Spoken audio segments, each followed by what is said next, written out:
Hello दोस्तों, welcome back to let's do chemistry channel. तो दोस्तों, आज हम एक नई डेमो टीचिंग यानी नए टॉपिक के साथ डेमो टीचिंग लेके आए हैं। और जो आज का टॉपिक है वो है solution class 12th Henry law. सब टॉपिक कौन सा है? Henry law. तो हेनरी लॉ पे कैसे हम डेमो देंगे उसके लिए हम आज डिस्कशन करेंगे। ठीक है, तो जैसे कि हम लगातार डेमो टीचिंग ला रहे हैं केबीएस पीजीटी केमिस्ट्री के लिए, तो आज एक नए टॉपिक के साथ। ठीक है, तो इस टॉपिक में हम कैसे डेमो देंगे तो उस पर आज हम डिस्कशन करेंगे। ठीक है, तो सबसे पहले हमें पता ही है क्या कि हमें मार्कर लेना है, और मार्कर लेने के बाद हमें क्या करना है, और अगर मार्कर उनकी टेबल में होगा यानी इंटरव्यूअर के टेबल्स में, ओके, तो हमें क्या करना है, हमें परमिशन लेनी है।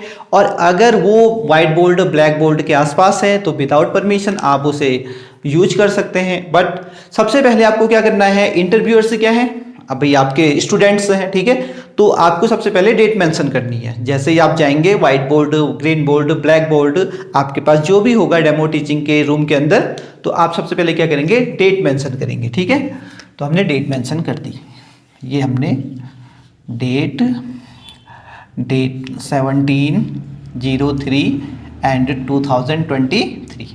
तो डेट मेंशन करने के बाद आपको क्या करना है, फिर आपको बच्चों के साथ इंटरेक्शन करना है। तो गुड मॉर्निंग क्लास, तो बच्चे भी रिस्पॉन्स देते हैं, good morning sir, good morning, okay. उसके बाद आपको इंट्रोडक्टरी क्वेश्चन पूछने। अब इंट्रोडक्टरी क्वेश्चन क्या होते हैं ये हम अच्छी तरीके से जानते हैं, बीएड में हमने बहुत अच्छे से पढ़ा होता है, और डिस्कशन और बहुत सारे लेसन प्लान बनाए होते हैं। तो लेसन प्लान आपको पता ही है कितने सारे हमने इंट्रोडक्टरी क्वेश्चन बनाए होते हैं, खुद से भी और थोड़ा चीटिंग करके भी। ठीक है, तो इंट्रोडक्टरी क्वेश्चन में क्या होता है कि हमें जो टॉपिक पढ़ाना होता है वहां तक बच्चों का जो बैकग्राउंड नॉलेज है उसको चेकआउट करना है और उनको उठा के वहां तक लाना है, कि डायरेक्ट हम टॉपिक नहीं पढ़ाएंगे, क्योंकि क्या बच्चे का जो लेवल है वो वहां तक नहीं हो। तो इसलिए अगर आप उस टॉपिक को पढ़ाएंगे तो वो टॉपिक आपको बाउंस कर सकता है, ठीक है, या बच्चे को समझ नहीं पाएंगे। तो उससे पहले हमें क्या करना है, उनको उनकी बैकग्राउंड नॉलेज चेक करने के लिए इंट्रोडक्टरी क्वेश्चन पूछे जाते हैं। तो मैं सबसे पहले टॉपिक नहीं डालूंगा, टॉपिक कब डालूंगा, मैं इंट्रोडक्टरी क्वेश्चन के बाद, ओके। तो सबसे पहले हम क्या करेंगे, बच्चों से क्वेश्चन अराइज करेंगे।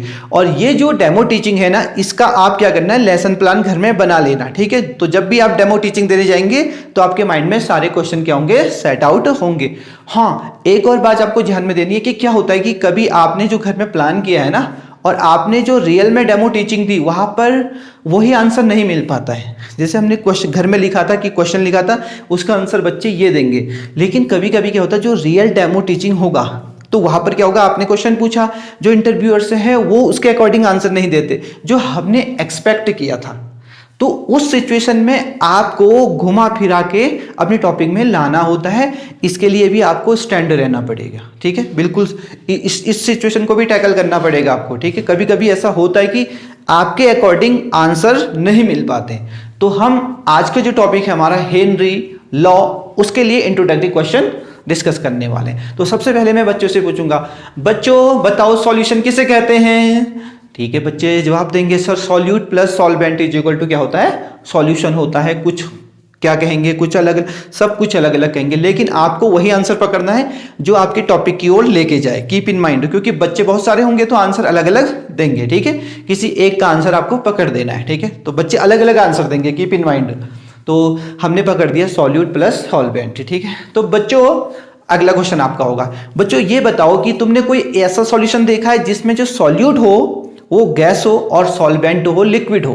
देखा है? तो सर बोलेंगे, सर थोड़ा सोचेंगे, सोचने के बाद वो आंसर देंगे, सर हाँ yes, cold drink sir, cold drink में गैस होती है, जब हम उसे ओपन करते हैं गैस निकल के आती है, और उसके अंदर लिक्विड भी होता है। तो सर ये गैस और लिक्विड वाला सॉल्यूशन है, यानी यहां पर सॉल्यूट क्या है, गैस है, और सॉल्वेंट क्या है, लिक्विड है। ठीक है, तो बच्चों ने आंसर दे दिया। तो अब आपसे आपको जो आंसर दिया है उसी में से क्वेश्चन अराइज करना है। ठीक है, तो बच्चों चलो ये बताओ, हाँ एक चीज याद रखना है, क्या याद रखना है बताए, कि आपको जो अगला क्वेश्चन अराइज करना है वो बच्चों के दिए हुए आंसर से अराइज करना है। कीप इन माइंड, ठीक है, आप अलग से क्वेश्चन नहीं बना सकते, जो बच्चों ने आंसर दिया है वहीं से अराइज करना है। Keep in mind, don't forget it, okay.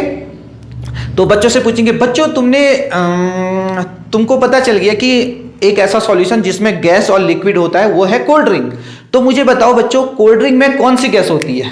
तो बच्चे बताएंगे सर कार्बन डाइऑक्साइड, क्योंकि हम 12th के बच्चों को इंटरेक्शन कर रहे हैं 12th की, तो हम तो उनको 11th में ही समझा देते हैं कि 10th में ही समझा देते हैं ओके कि कोल्ड ड्रिंक्स में कार्बन डाइऑक्साइड गैस होती है ओके।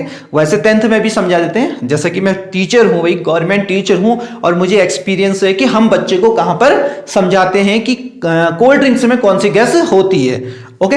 तो बच्चों को पता होता है 11th 12th के बच्चों को कि कोल्ड ड्रिंक्स में क्या होती है, कार्बन डाइऑक्साइड गैस होती है ठीक है। तो जब हम कोल्ड ड्रिंक्स का जो टॉप होता है उसे ओपन करते हैं, ढक्कन ओपन करते हैं, तो उसमें कौन सी गैस निकलती है, कार्बन डाइऑक्साइड। बच्चे जानते हैं 11th 12th के ओके। उसके बाद हमें क्या करना है, तो बच्चे कहेंगे sir carbon dioxide gas cold drinks में डिजोल्व होती है ठीक है। तो अब आपको क्वेश्चन पूछना है वहीं से कार्बन डाइऑक्साइड से ठीक है।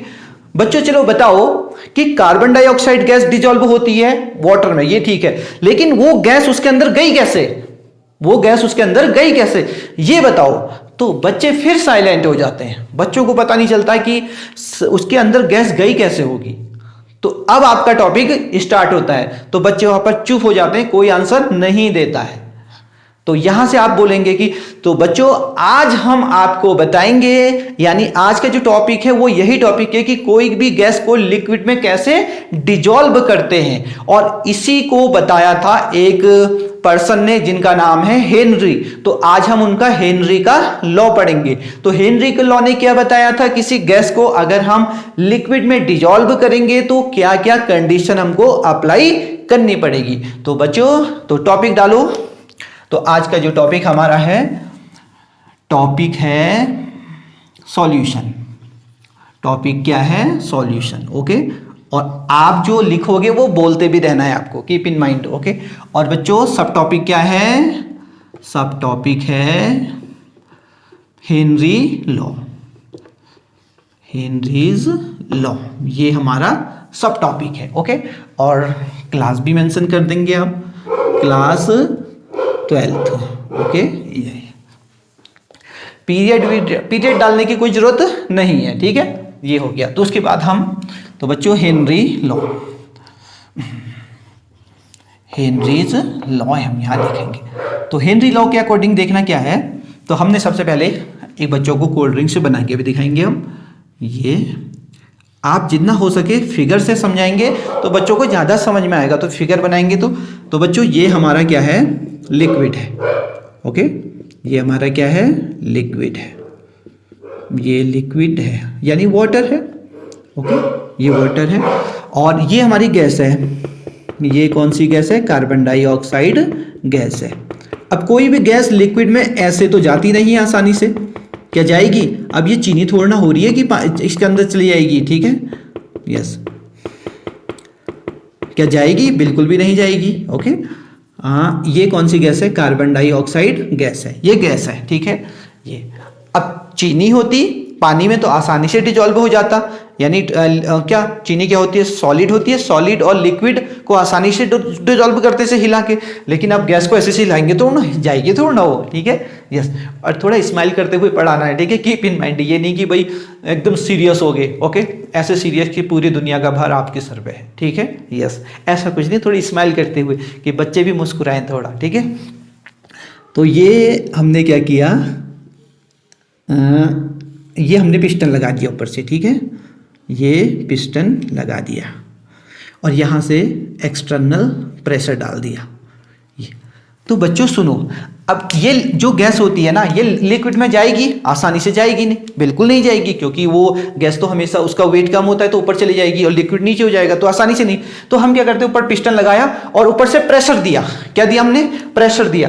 तो जितना ज्यादा हम प्रेशर देंगे, तो देखो ध्यान से, अगर हमने प्रेशर दिया तो ये जो गैस के मॉलिक्यूल हैं ठीक है, जो गैस के मॉलिक्यूल्स हैं वो कहाँ जाना शुरू कर जाएंगे, वो लिक्विड के अंदर एंटर करना शुरू कर देंगे, ये एंटर हो जाएंगे, लिक्विड यहां भी आ जाएगी गैस, देखो ये समझ में आया आपको कि अगर हमें किसी भी गैस को लिक्विड में डिजोल्व करना होता है तो हमें क्या करना पड़ता है, एक्सटर्नल प्रेशर देना पड़ता है, वो भी किसके जरिए, यहां पर पिस्टन के जरिए। तो यहां से हमें यह पता चला, जब हम कोल्ड ड्रिंक्स में कार्बन डाइऑक्साइड डालते होंगे, ठीक है। तो पहले हमने पानी लिया, उसमें शुगर डाला और जो भी फ्लेवर डालना है, कोका कोला, स्प्राइट, व्हाटएवर, जो भी फ्लेवर डालना है, जो भी आपको अच्छा लगता है डाल दिया। उसके बाद उसमें कार्बन डाइऑक्साइड गैस डालनी है। तो कार्बन डाइऑक्साइड गैस डालने के लिए आपके क्या करते होंगे, तो हाई प्रेशर पे उसको सील करते होंगे, हाई प्रेशर पे उसका ढक्कन बंद करते होंगे, जिससे वो कार्बन डाइऑक्साइड गैस उसके अंदर डिजॉल्व हो जाए। अगर हम लो प्रेशर पे करेंगे तो कार्बन डाइऑक्साइड गैस उसके अंदर डिजॉल्व नहीं हो पाती। तो हेनरी क्या कहते हैं, हेनरी यही कहते हैं कि जितना ज्यादा प्रेशर लगाएंगे ना, उतना इस कार्बन डाइऑक्साइड की जो क्वांटिटी है वो इसके अंदर क्या होगी, डिजॉल्व होगी। ओके, तो इसी को हम मैथमेटिकल ट्रीटमेंट से देंगे, ठीक है। यानी देखो, प्रेशर ऑफ गैस, ठीक है, pressure of gas directly proportional to mole fraction of gas. ये मोल फ्रैक्शन, उतना मोल इस गैस का उसमें डिजॉल्व होगा। तो यहां से हम P, ये प्रेशर है, ठीक है, एक्सटर्नल प्रेशर, ठीक है, external pressure directly proportional to ये G है, ये मोल फ्रैक्शन, और किसका, कार्बन डाइऑक्साइड का, ये मोल फ्रैक्शन है इसका। तो प्रेशर जितना ज्यादा जाएगा, उतना प्रेशर ज्यादा लगाया तुमने, तो क्या होगा, जो इसकी क्वांटिटी है, इसका मोल फ्रैक्शन है किसका, कार्बन डाइऑक्साइड का, उतना ज्यादा इसमें क्या होगा, डिजॉल्व होगा, ठीक है। ये हो गया। तो जितना प्रेशर, अगर लो प्रेशर होगा तो कार्बन डाइऑक्साइड भी इसमें कम जाएगी। तो यहां से हम क्या करेंगे, P external directly proportional to होता है, इस प्रोपोर्शनल को हटाने के लिए क्या कर देते हैं, KH। तो KH क्या होगा, तो बच्चे खुद बता देते हैं, इतना बच्चों को समझ होती है, ठीक है, यस। तो यहां पर बच्चे बता देते हैं कि KH सर हेनरी कांस्टेंट होगा। ओके,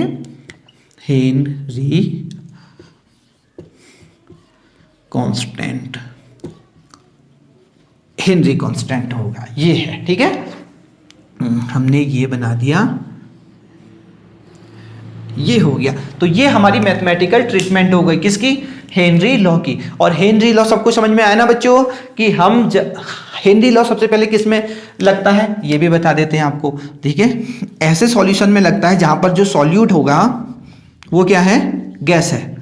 सॉल्यूट क्या है, गैस है। और सॉल्वेंट क्या है, सॉल्वेंट है लिक्विड। केवल इसको ध्यान में रखना है, जहां पर सॉल्यूट गैस है और सॉल्वेंट लिक्विड है, वहीं पर हेनरी लॉ लगता है, और कहीं पर हेनरी लॉ नहीं लगेगा। ओके, तो इसको ध्यान देना है। और अगर आपने कोई दूसरे सॉल्यूशन पे लगाया तो हेनरी लॉ फॉलो नहीं होगा, सिर्फ यहां पर, ठीक है। और अब हम इसका एक ग्राफ के जरिए फिर आपको समझाते हैं, ठीक है। ये हमने ग्राफ बनाया, ये हमने इसका बना दिया G कार्बन मोनोऑक्साइड का, यानी mole fraction of carbon dioxide, और यहां पर बना दिया प्रेशर का, एक्सटर्नल प्रेशर जो हम प्रेशर लगा रहे हैं। और भी इसका जो ग्राफ जाता है वो ऐसे जाता है, ग्राफ बिल्कुल स्ट्रेट लाइन, ठीक है, ये इससे बिल्कुल ऐसे सीधे ऊपर जाता है, ठीक है। और ये जो ये होती है क्वांटिटी, ये लाइन ये KH की होती है। ये है हमारा ग्राफ हेनरी लॉ पे, ठीक है। और यहाँ पर मैंने अभी ये भी यहाँ पर लिख भी देते हैं कि G कार्बन डाइऑक्साइड क्या है, मोल fraction of carbon dioxide in solution में कार्बन डाइऑक्साइड का मोल फ्रैक्शन, यानी कितना कार्बन डाइऑक्साइड इस सॉल्यूशन में डिजॉल्व हो गया, उस क्वांटिटी को बोलते हैं हम GCO2। ये ची है, इसको एक्स मत कंसीडर देखना, हाँ, ये ची है, ची यानी मोल फ्रैक्शन। ओके, ची यानी मोल फ्रैक्शन। ओके, एक और चीज आपको बताना है कि आप जितना भी व्हाइट बोर्ड ब्लैक बोर्ड में लिखें उसको क्लीन एंड नीट रखें, ठीक है, कि बच्चे को आसानी से दिख जाए, हौच पौच ना करें, मिलाए नहीं। ओके, हो सके तो व्हाइट बोर्ड ब्लैक बोर्ड के कंपार्टमेंट बना दे। ओके, 4 कंपार्टमेंट ऐसे ऐसे करके, फिर एक एक कंपार्टमेंट में समझाएं। अगर आपकी राइटिंग क्या होती है, अगर ऐसे लिखने में टेढ़ी टेढ़ी जाती है, बहुत सारे बच्चों की यानी प्यूपिल टीचर की, ओके, जो टीचर बनने वाले होते हैं, जब मैं भी प्यूपिल टीचर था तो मेरी राइटिंग भी ऐसे ही थी। ओके, कि जब मैं यहाँ से लिखता था ना, यहाँ से लिखता था, लिखता नीचे ऐसे टेढ़ी चली जाती थी। लेकिन फिर जितना ज़्यादा है ना। जितना ज़्यादा अभ्यास किया, बार बार लिखा, बार बार प्रैक्टिस की, घर में ब्लैक बोर्ड लगाया, दो लगाए, व्हाइट बोर्ड भी लाया, तो उससे प्रैक्टिस जितनी की मैंने, फिर मैं जब भी लिखता हूँ सीधा सीधा लिखता हूँ, ठीक है। लेकिन जब अब मैं तुमको उपाय बता रहा हूँ, क्या उपाय बता रहा हूँ कि जब आपकी राइटिंग नीचे टेढ़ी टेढ़ी स्लाइंट हो जाती है, ठीक है, ऐसे स्लैंट हो रही है, तो आपको क्या करना है, व्हाइट बोर्ड के कंपार्टमेंट बना दे और कंपार्टमेंट में समझाना है। तो कंपार्टमेंट पे अगर समझाएंगे तो राइटिंग ना, तो आपको ऐसे फिर आपकी राइटिंग टेढ़ी नहीं हो पाएगी। कीप इन माइंड, जब आप कंपार्टमेंट बना देंगे ऐसे, तो 4 कंपार्टमेंट या 2 कंपार्टमेंट या ऐसे कंपार्टमेंट, तो कंपार्टमेंट बना के समझाएंगे तो बच्चों को ज़्यादा अच्छा समझ में आता है। ये मेरा एक्सपीरियंस है। Okay, yes. तो हमारा हिंदी लॉ पे ये टॉपिक हो गया। आपको समझ में आया? तो बच्चों से एक बार पूछ लिया कि आपको समझ में आया, तो बच्चे रिस्पॉन्स दे देते हैं यस, नो। और अगर किसी ने नो कह दिया, किसी एक ने भी, कीप इन माइंड, अगर बच्चे एक ने भी कह दिया तो आपको ध्यान देना है, क्योंकि आपको ना हर एक क्लास में ऐसा होता है ना, बहुत सारे बच्चे बहुत ज़्यादा अच्छे होते हैं, ओके, टैलेंटेड होते हैं, आई मीन वो एक्सीलेंट कहो, उनको एक बार समझाओ तो समझ में आ जाता है। लेकिन कुछ बच्चे ऐसे होते हैं ना, क्योंकि मेरी क्लास में भाई मैं टीचर हूँ, मुझे तो समझ में आता है ना कि जब मैं पढ़ाता हूँ तो जो भी मैं टॉपिक पढ़ा रहा हूँ सब बच्चों को समझ में नहीं आता हो, ठीक है। कुछ आगे के जो बच्चे होते हैं वो तो बिल्कुल सर समझ में आ गया, समझ में आ गया, लेकिन मुझे पता चल जाता है कि पीछे के कुछ बच्चे ऐसे हैं जिनको समझ में नहीं आया। फिर मैं क्या करता हूँ, फिर मैं पूछता हूँ कि बच्चे समझ में आया, तो बोलते हैं आगे के सर आ गया, नेक्स्ट टॉपिक में चलो। लेकिन फिर मैं क्या करता हूँ, फिर मैं पीछे के बच्चों के एक्सप्रेशन देखता हूँ। यही टीचर के पास साइकोलॉजी होती है, क्योंकि टीचर ने साइकोलॉजी पढ़ी होती है बीएड में, उसको जानना होता है कि बच्चे के अंदर क्या चल रहा है, बच्चे को आया समझ में नहीं आया, ओके, उनकी आंखें बता देती है, उनका फेस एक्सप्रेशन बता देता है, गेस्चर बता देता है कि उनको समझ में आया कि नहीं आया। तो आपको देखना है बच्चों को, ठीक है, और बच्चों को देख के बताना है कि उनको आया होगा या नहीं आया। और अगर नहीं आया तो फिर आपको अपने आप से कहना है कि चलो बच्चों एक बार हम क्विक रिवीजन कर लेते हैं, ठीक है, एक बार फिर से देख लेते हैं। तो एक बार फिर से आप उसको एक्सप्लेन करेंगे, कीप इन माइंड। तो बच्चों हेनरी लॉ क्या था? हेनरी लॉ था कोल्ड ड्रिंक्स में लगता है, ओके। तो कोल्ड ड्रिंक्स में अगर हमने गैस, कोल्ड ड्रिंक्स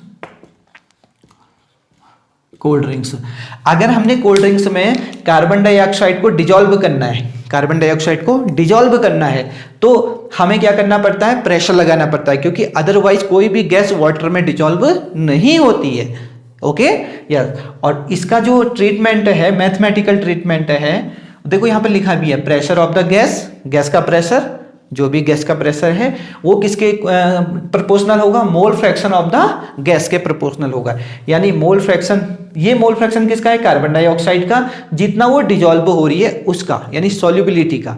तो यहां से हम ऐसे कह सकते हैं कोई भी गैस की सॉल्युबिलिटी प्रेशर पे डिपेंड करती है, ठीक है। तो यहां पर मैं उस लाइन को भी लिख देता हूं, देखना, the solubility of gas in solution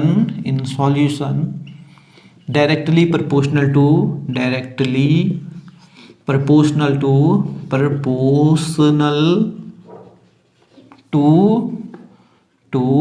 क्या, मोल फ्रैक्शन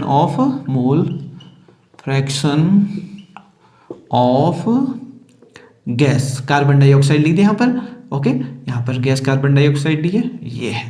तो ये हमारा स्टेटमेंट हो गया। देखो बहुत सारे स्टेटमेंट बन सकते हैं, ओके। और फिर बच्चों ये देखो, P क्या है, प्रेशर है, directly proportional to G carbon dioxide, यानी mole fraction of the carbon dioxide.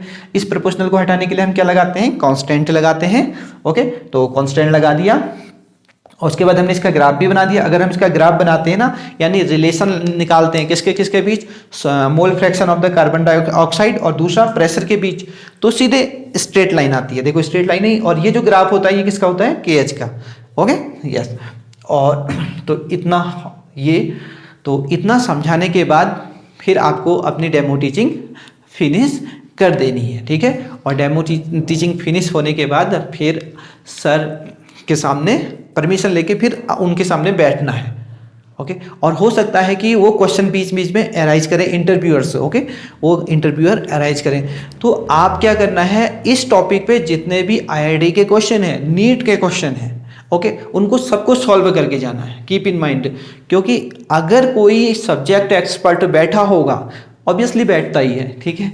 उसने कोई क्वेश्चन अराइज कर दिया तो वो तो कुछ क्वेश्चन थोड़ा सा अच्छा लेवल का ही क्वेश्चन, अब बच्चे होते तो उतना बड़े क्वेश्चन नहीं पूछते, लेकिन एक एक्सपर्ट बैठा है तो बड़ा बड़ा क्वेश्चन पूछ सकता है। मतलब वो बड़ा क्वेश्चन नहीं पूछेगा, छोटा क्वेश्चन पूछेगा, लेकिन इतना बेसिक पूछेगा कि तोते उड़ जाते हैं, ठीक है। यस, तो उसके इस टॉपिक के हेनरीज लॉ के जितने भी आप गूगल में डालेंगे तो हेनरीज लॉ के MCQ based on the Henry law, तो बहुत सारे क्वेश्चन निकल के आ जाएंगे एमसीक्यू या कहीं से भी, तो बहुत सारे कॉन्सेप्ट आपको सीखने को मिलेंगे वहां से जब आप एमसीक्यू सॉल्व करेंगे आईआईटी के और नीट्स के। तो इसकी अच्छे से प्रिपेयर कर लीजिएगा। तो आज का हमारा हेनरी लॉ कंप्लीट हो गया। अगला जो डेमो टीचिंग आने वाली है हमारी वो केमिकल काइनेटिक्स पे आने वाली है। केमिकल काइनेटिक्स का एक फ्रेंड का हमारे वीडियो के नीचे कमेंट भी आया था, कमेंट में लिखा था कि केमिकल काइनेटिक्स पे एक क्या था डेमो टीचिंग बनाइए।